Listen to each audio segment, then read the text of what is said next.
শোনো না গো, আমাদের পশিডারি চ্যানেলটা সাবস্ক্রাইব করে পাশে থাকা বেল আইকনটি বাজিয়ে দিও প্লিজ। আর গল্পটি ভালো লাগলে অবশ্যই লাইক কমেন্ট শেয়ার করে দিও।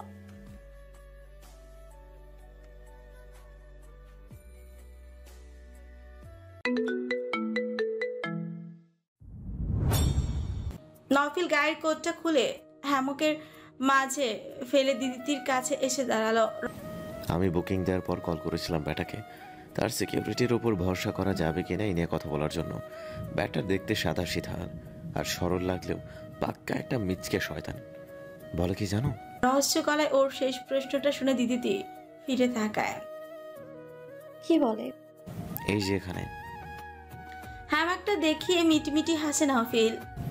এখানে শুয়ে বউদের সঙ্গে যদি অর্ধেক বাসরও করতে চাই নিশ্চিন্তে করতে পারে, কাকপক্ষীও এসে বিরক্ত করার সুযোগ পাবে না নাকি? হাউ কার্ডিশ। চোখ আর নাক কুচকে ফেলে দিদি নফিলকে কটাক্ষ করলো। তুমি কি কম? মিচকে বদমাশ একটা, নিজের মতো মানুষের সাথে কাজকর্ম তোমার। এটা একদম মিথ্যে বলে। আমার কাজ কি আর কাজের সূত্রে কোথায় কাদের সাথে ওঠা বসা করি তা তোমার থেকে ভালো আমার বাপও জানেন এখন। আর শাহির স্বপ্নের কাজের গণ্ডি আলাদা। সেবাটা স্বভাব চরিত্রে আর কাজকর্মে উত্তর মেরুর হলে আমি দক্ষিণ মেরুর। তবে সেও বোধহয় পলিটিক্সে নামবে শোনা যাচ্ছে। সেসব আগামী নির্বাচনের প্রসঙ্গ। যাকে এসব টপিকস বাদ দেই, ওখানে গিয়ে হাওয়া খাই আর সুখ দুঃখের দুটো আলাপ করি বলে দিদির কবজি ধরে টানতে টানতে দিঘির শেষ সিঁড়িতে নেমে এলো সে। একটু আগের চিটচিটে গরম ভাবটা গায়ে হতে শুরু করেছে। দিঘির পাড়ে উতলা বাতাসে দিদি মাথার হিজাব আর মুখের মাস্কটা চটপট খুলে নিল। এখন আর কিছুই বলবে না নফিল, তা সে জানে। শার্টের উপরের বোতাম তিনটা খুলতে খুলতে নফিল হঠাৎই বলে উঠল, মন চাচ্ছে তোমাকে নিয়ে প্রেম সাঁতার কেটে আসি। আমাকে নিয়ে কেন? আমার তো ইচ্ছে করছে না। তাতে কি? গত রাতেও তোমার ইচ্ছে করছিল না, পরে তো ঠিকই ফুর্তি করিয়েছো। এখনো তাই হবে জানি, চলো নেমে পড়ি। বলে ফিচেল হেসে দিদির দিকে চোখ মারল সে। পানিতে ওই ব্যাপারটা কেমন এনজয়েবল, সেটার এক্সপিরিয়েন্স হয়ে যাবে। লম্পটদের মতো নফিলের ফিজলেমিটা দিদিটি ভালোই উপভোগ করেছে। হঠাৎ ওর গা ঘেঁষে দাঁড়িয়ে মৃদু স্বরে জিজ্ঞেস করলো সে, তো তুমি পানিতে নেমে ওটার এক্সপিরিয়েন্স পেতে চাও? বাতাসে আরো এলোমেলো হয়ে যাচ্ছে দিদির সোনালি কালো মিশেলের চুলগুলা। নফিল মুচকি হেসে সেগুলো তার কানের পাশে গুজে দিতে দিতে ফিস ফিসিয়ে বলা, যদি চাও তুমি। এত গেস্ট এখানে আর তুমি এই খোলা জায়গায় আমার সঙ্গ চাইছো? আমার বউকে আমি সামান্য চুমু কারো সামনে দিতে রাজি না। তবে আমার বউ আমার মনের বাসনা পূরণ করতে চাইলে দেশে বা দেশের বাইরে মধুচন্দ্রে মাতে তাকে নিয়ে শুধু পানিতে কেন, যে কোনো জায়গায় আমি ঘুরে আসতে চাই।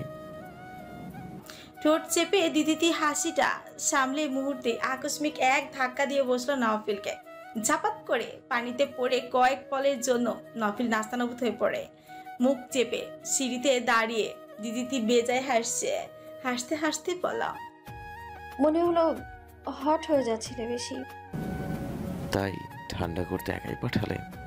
কোমর সমান পানিতে নফিল কোমরে হাত রেখে সটান দাঁড়িয়ে থেকে বই উল্লাস দেখলো কত। আমি যাইনি সেটা তোমার ভাগ্য। আমি নামলে তোমার ঘাড় চেপে ধরে 50 বার চোবাতাম। তার বলতে 4 বছরের শোধ একবারে নিয়ে নিতে, জল্লাদ কোথাকার। বলতে বলতে এই পানি থেকে উঠে এলো নফিল। এখন আমি সবার সামনে কিভাবে যাই? কিভাবে আবার? নির্বিকার ঠঙ্গে বলে দিতে। কটেজ কি এমনি এমনি বুক করেছো? এক রাত থাকার ব্যবস্থা যেহেতু করেছো তাহলে ড্রেসের ব্যবস্থাও করে রেখেছো। বোকা নাকি আমি? জেনে শুনেই ফেলেছি। মহৎ কর্ম সেরেছেন, চলুন তাহলে। বলে পা বাড়ালো নফিল নিজের কটেজের উদ্দেশ্যে, কিন্তু দিদিটি মোটেও এগোলো না। আমি যাচ্ছি না, চেঞ্জ তুমি করবে, আমি না। ফিরে এসে তোমাকে কাঁধে উঠিয়ে লেকের মাঝখানে ছুঁড়ে ফেলবো। এমনটা যদি না চাও দ্রুত এসো। লাস্ট টাইম ওয়ার্ন করা হয়েছে তোমাকে। কোনো ফাজলামো করতে চাইবে না একদম। বলতে বলতে পিছু নিল সে নফিলের। তার আগেই হ্যামক থেকে স্যুটটা নিতেও ভুলো না। ঘরের ভেতর এসে নফিল সরাসরি বাথরুমে ঢুকে পড়লো। দিদিটির দরজাটা আটকে বিছানায় এসে বসলো। বেডসাইড কেবিনের উপর এসি রিমোটটা নিয়ে সেটা অন করে পানি খেতে উঠে গেল। বাথরুম থেকে তখন গলা ছেড়ে ডাকলো নফিল তাকে। গিন্নি কি আছেন ঘরে? আজ্ঞে কর্তা মশাই, বলুন তো কি চাই? ক্লজেট থেকে আমার পোশাক বের করো। পানির গ্লাসটা ক্যাবিনেটে রেখে দিদিতি ছোট্ট কাঠের আলমারির সামনে এসে দাঁড়ালো। ভেতরে 3 সেট ফর্মাল পোশাক গুছিয়ে রাখা। এক পাশে এক রাত থাকা হবে বিধায় আগে পাগে সবকিছুর ব্যবস্থা করিয়ে রেখেছে, তাও সেফ। এমনকি দিদিদের প্রয়োজনীয় জিনিসের ব্যবস্থাও বাদ যায়নি। শার্ট প্যান্ট বের করতেই নওফিল বেরিয়ে এলো। দিদি বলল, আমি তো নিয়ে আসছিলামই। আমার সমস্যা নেই তো তোমার সামনে চেঞ্জ করতে। দুষ্টু হাসি মুখে নিয়ে এগিয়ে আসছে নওফিল।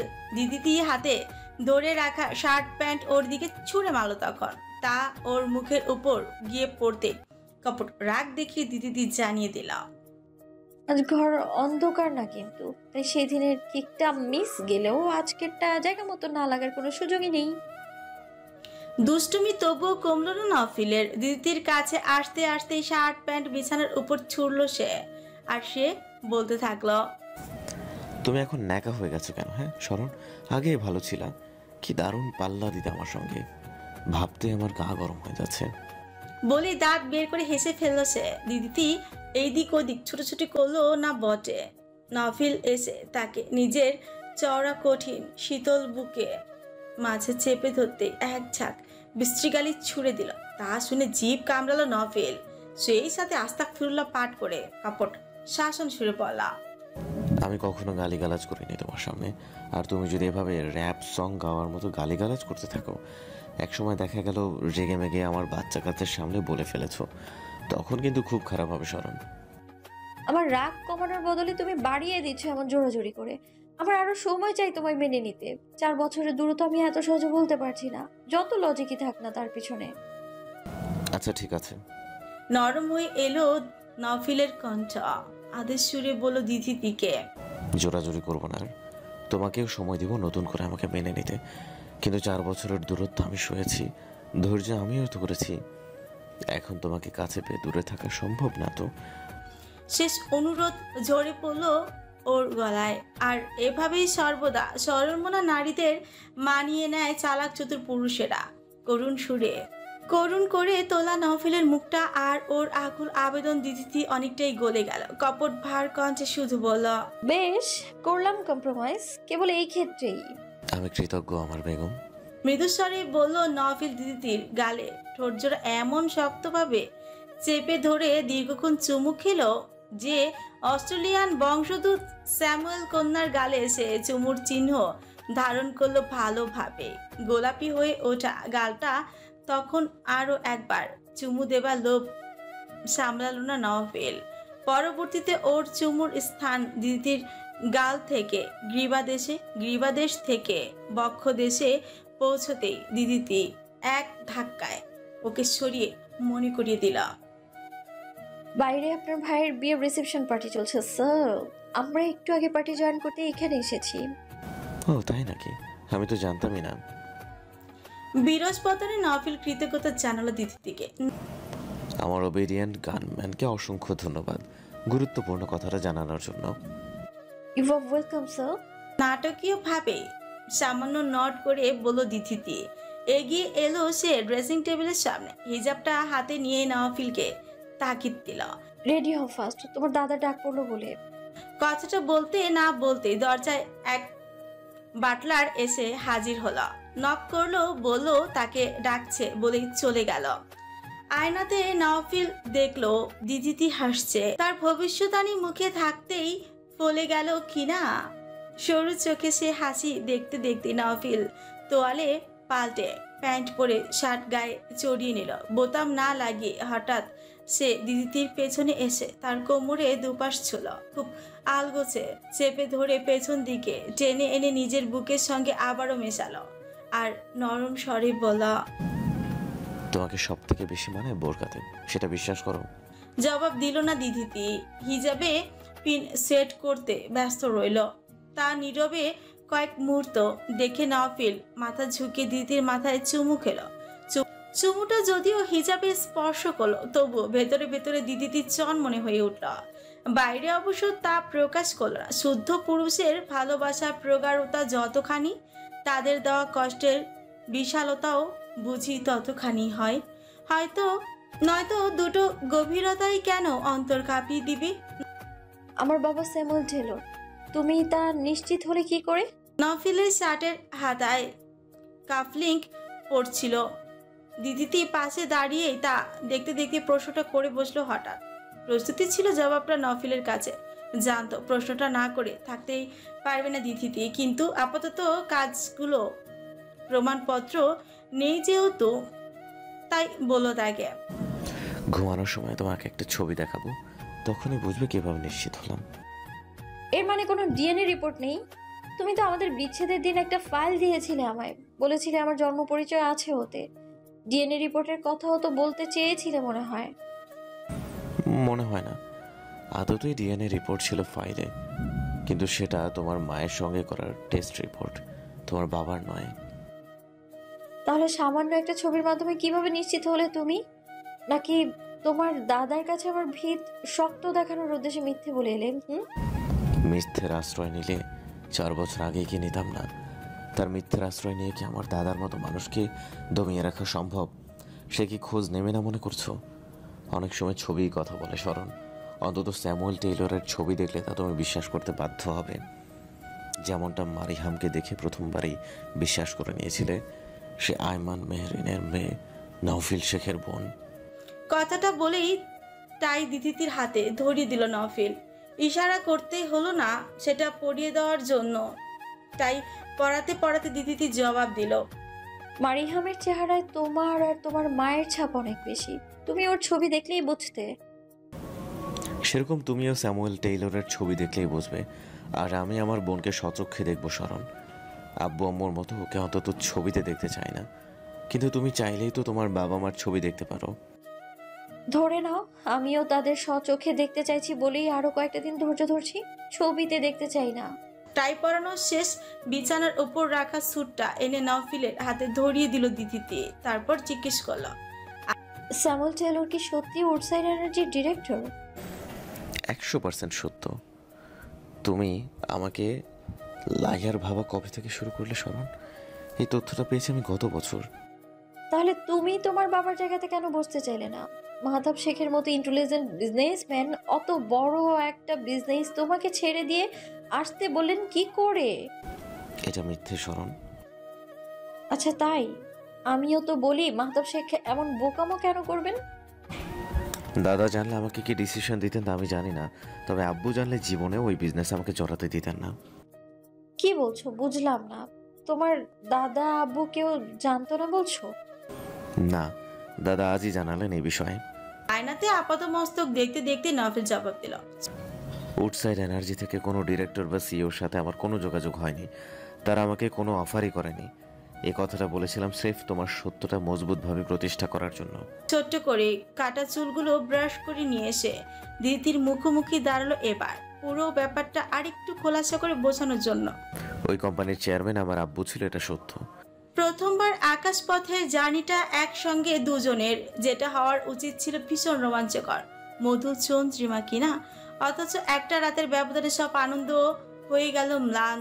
দীর্ঘশ্বাস ফেলে তাওসিফ ক্লান্ত শ্রান্ত ঘুমন্ত কিরণের মুখটা থেকে চোখ ফিরিয়ে নিল।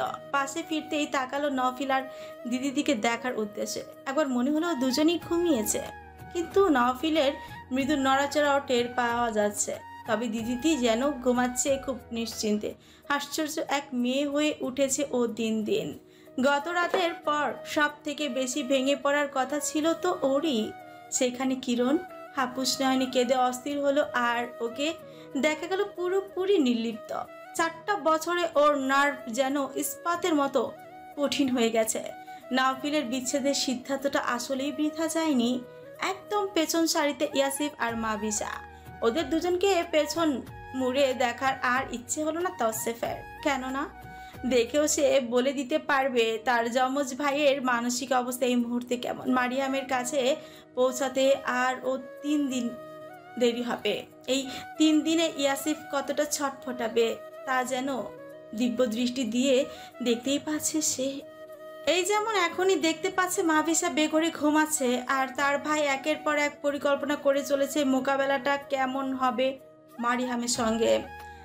আর তার নিজের অবস্থাটা যে কি তা সে বুঝতে পারছে না। ছোট্ট বউটাকে মানসিক শক্তি যোগাতে গিয়েও সে নিজেই কেমন স্তব্ধ হয়ে পড়েছে। সোহাইল শেখের সঙ্গে গত রাতে হওয়া ওদের দুই ভাইয়ের আলোচনাটা মনে পড়লে এই লোকটার মাথা থেতলে ফেলতে মন যাচ্ছে তার। মাহতাব সাহেব পার্টির শেষ অবধি থাকেননি গতকাল। বিশেষ বিশেষ ব্যক্তিবর্গ বিদায় গ্রহণ করলে তিনি নওফিলকে নিয়ে পার্কিং লটে এসে দাঁড়ান। একেবারে ফাঁকা চারপাশ। তিনিও ফিরে যাবেন বাসায়। ইশারায় হঠাৎ নওফিলকে গাড়িতে বসতে বলে ড্রাইভার আর দেহরক্ষীদের দূরে গিয়ে দাঁড়াতে বলেন। দাদাকে ভেতরে বসতে সহযোগিতা করে নওফিল এসে বসলো তার পাশে। দরজা আটকে তিনি দিতেই স্বভাবসুলভ গম্ভীর গলায় জিজ্ঞেস করলেন, সিদ্ধান্তটা কি চূড়ান্ত তোমার? পাথর দৃষ্টি তখন সম্মুখে তার নির্বিকার নওফিল প্রসঙ্গটা বুঝেও মান ধরল। কি ব্যাপার দাদা? স্বয়নের ব্যাপারে। ও, খানিকটা থেমে জবাব দিল নওফিল। সে তো বিয়ের সিদ্ধান্ত নেবার পর থেকে চূড়ান্ত ছিল। আমি বোধহয় প্রত্যাশাটা বেশি করে ফেলেছি তোমার থেকে। হতাশায় নিমজ্জিত হয়ে সিটে মাথা এলিয়ে দিলেন তিনি। তুমি সম্বোধন অব্যাহত থাকায় নওফিল বুঝলো রাগ নয়, দাদার কণ্ঠে কষ্ট আর অভিমান। বনিতা এড়িয়ে তাই নত শিরে বলল সে নরম গলায়, আমি আপনার প্রত্যাশা পূরণের যোগ্য ছিলাম না দাদা, এটা আমার ব্যর্থতা। গত 4 বছরে আমি প্রতিদিন চেষ্টা করে গিয়েছি, কিন্তু আমার মনের উপর জটিল চাপ সৃষ্টি হতো। নিজের সঙ্গে নিজের লড়াইটা খুব নিষ্ঠুর ব্যাপার, আমি তা বোঝাতে পারিনি আপনাকে। তুমি ব্যর্থ হওনি। আমি যা দেখতে চেয়েছি তোমার মধ্যে তা তুমি দেখিয়েছো করে। ভেবো না আমি এখন আফসোস করছি তার জন্য। অর্থ আর ক্ষমতা তুমি নিজের বুদ্ধি কৌশল দিয়ে আদায় করে নিয়েছো, তার জন্য আমি সারা জীবনই গর্বিত অনুভব করব। এই স্থানে একসময় জাইনকে দেখতে চাইতাম, তা তুমি অর্জন করে নিয়েছো বলে আমি সন্তুষ্ট। আপনি আমাকে গাইড না করলে আমার পক্ষে এতদূর পৌঁছানো সম্ভব হতো না দাদা। একটু অস্বস্তির সঙ্গে জবাব রাখলো নওফিল। সাধারণত এভাবে সরাসরি দাদার কাছে প্রশংসা বানিয়ে পেয়ে অভ্যস্ত না। আজই প্রথম ঘটল এটা যে মাহতাব সাহেব নির্দ্বিধায় প্রিয় নাতির স্তুতি গাইতেন। তাহলে শয়নের ব্যাপারে আমার সিদ্ধান্তকে সমর্থন করতে পারলে না কেন? মনের উপর জোর জবরদস্তি করা সম্ভব হয়নি। আমি জানি আপনার বনেদি পরিবারের নৈতিক শিক্ষা কিংবা আপনার নৈতিকতায় স্মরণকে মেনে নেওয়া কঠিন। ওর জন্মগ্রহণের গল্পটা হয়তো সমাজের সবার কাছে নাক ছিটকানোর মতো, কিন্তু আমার জন্মের ইতিহাসটাও শোনালে খুব একটা যে শ্রুতিমধুর লাগবে কারো সেটাও না। পার্থক্যটা শুধু এখানেই যে কাগজে আব্বু আম্মুর সম্পর্কটা বৈধ ছিল। শেষ কথাটুকু বলেই নওফিল চোখ বুজে ফেললো দুরূহ কষ্ট আর লজ্জায়। দাদার কাছে নিজের বাবা মায়ের সম্পর্কের দিকেও আজ এভাবে আঙুল তুলতে হলো। হের চেয়ে যন্ত্রণাদায়ক পরিস্থিতি আর কি হতে পারে? আর এছাড়া কি করেই বা নিজের বইয়ের জন্য প্রতিবাদ জানাতো, যে প্রতিবাদ পাশের কঠিন ধাতুর মানুষটিকে স্তম্ভিত করে দিতে পারে?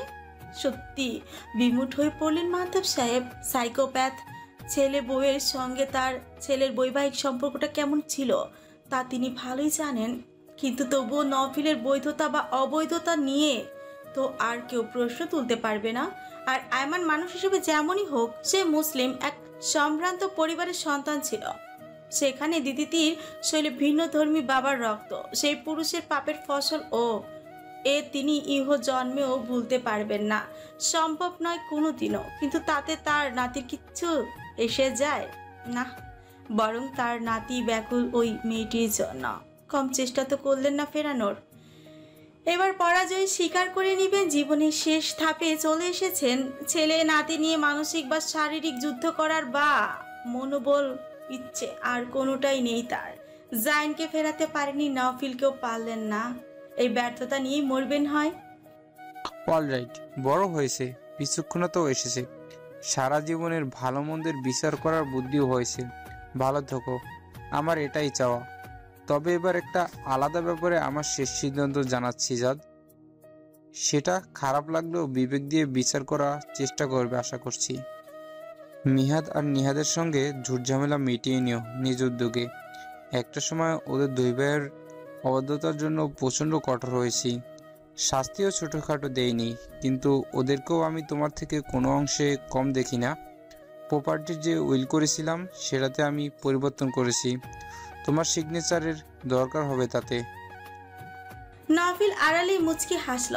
সে তো জানতই এই সময়টা আসবে। রাগের বশে আদরের আর দুই নাতির সঙ্গে মাহতাব শেখ অন্যায় করেছিলেন ঠিকই, কিন্তু তা যে তাকে এক দণ্ড শান্তি দেয়নি তা নফিল দাদির কাছে গিয়ে বসলেই শুনতে পেত। বুড়িটা গুনগুনিয়ে কাঁদতেন আর বলতেন, দাদা রাতে ঘুমাতে গিয়েও রোজ তাওসিফ আর ইয়াসিফের সঙ্গে হওয়ার দূরত্ব নিয়ে কষ্ট প্রকাশ করেন।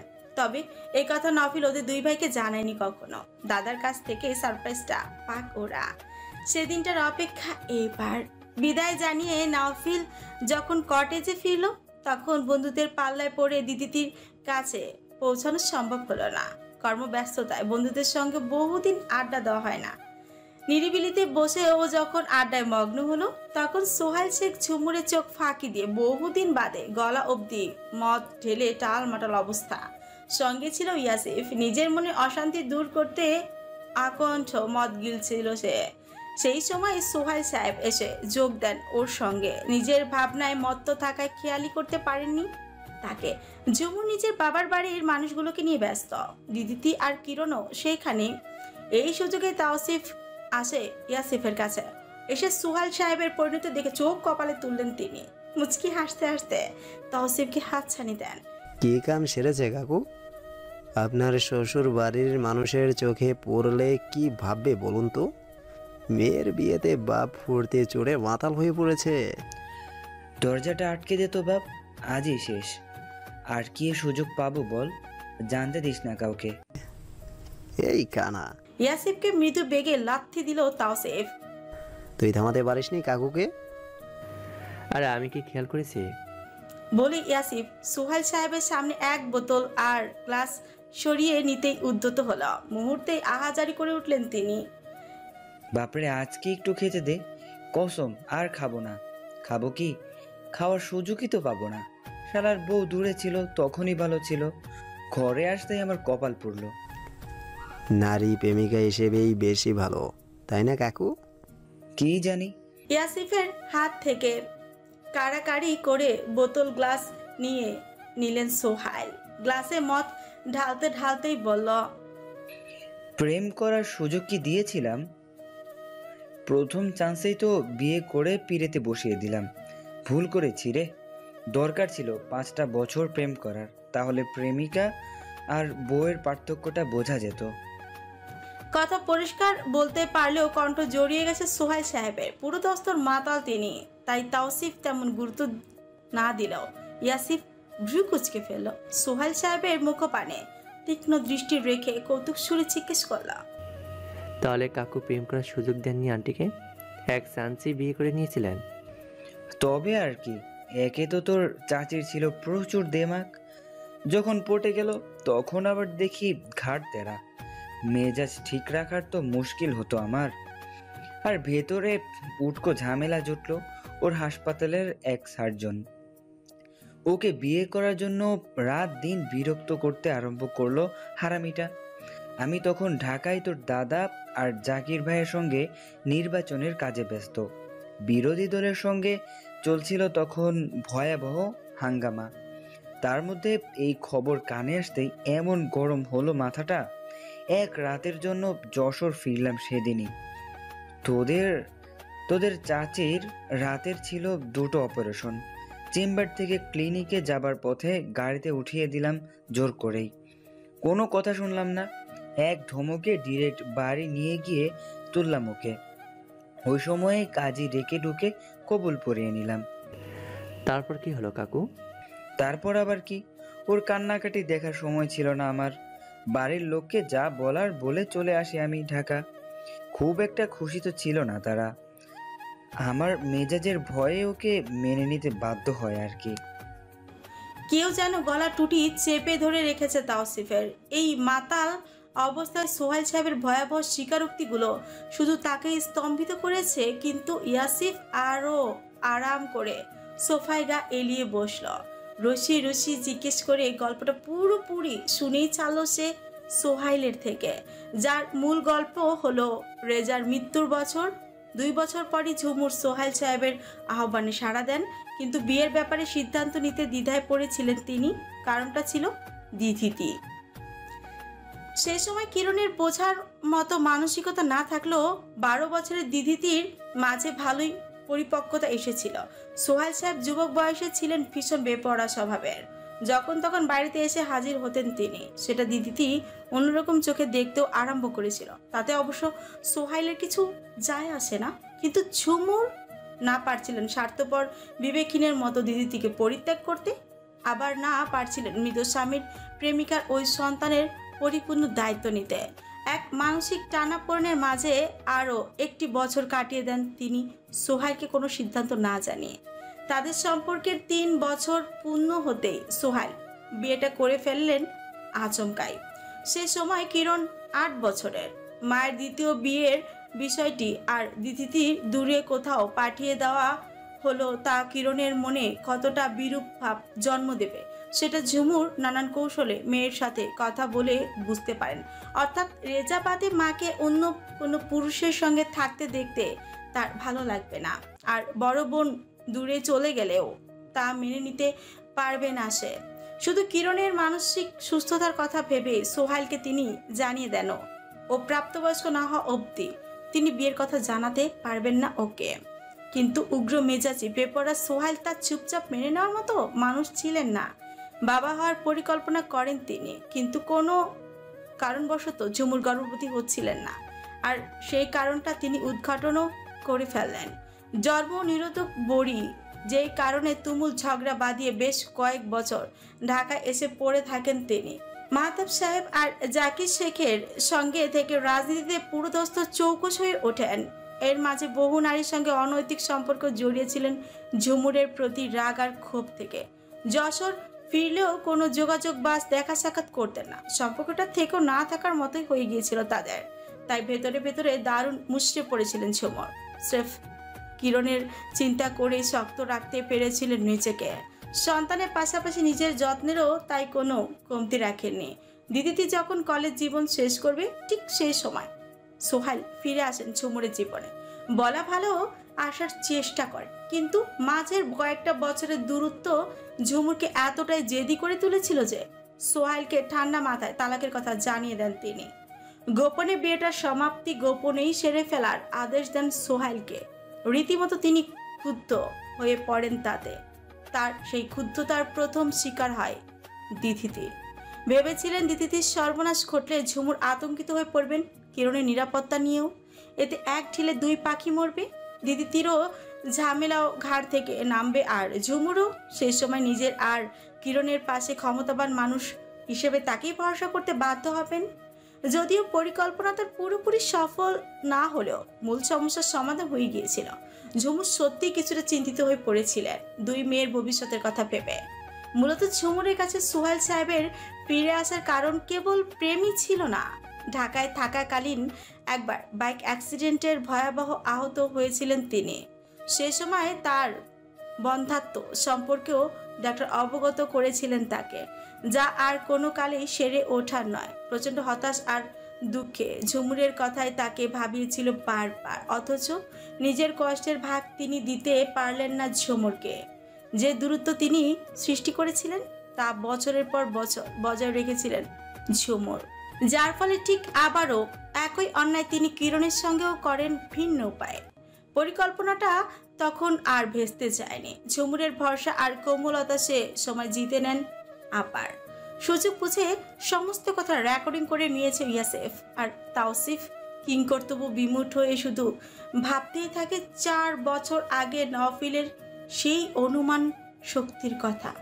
কতটা কাছাকাছি চিন্তা করে ফেলেছিল তখন নওফিল, যা আজ প্রায় সবটাই মিলে গেছে। সামনাসামনি না হলেও মনে মনে কতবার যে ছোট ভাইয়ের ধারালো বুদ্ধিমত্তার প্রশংসা করে ফেলেছে সে তা হিসাববিহীন।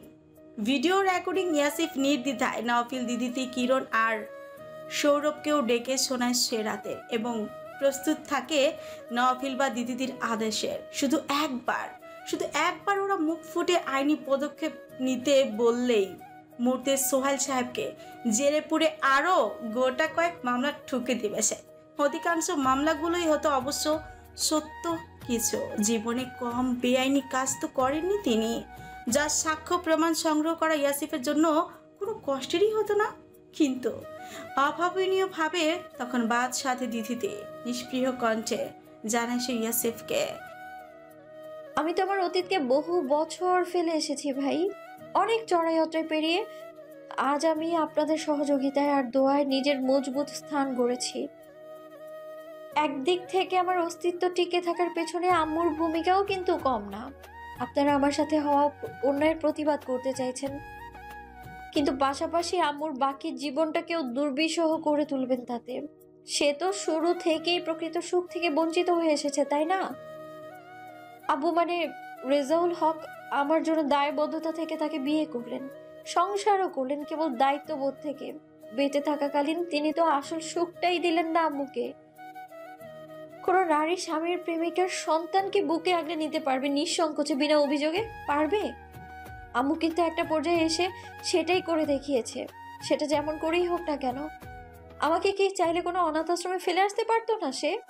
আজকে প্রায় শেষ বয়সে এসে সোহেল কাকুর সঙ্গে খুব ভালো আছে আম্মু, তাহলে তার সুখকে আমার কি কেড়ে নেওয়া উচিত হবে?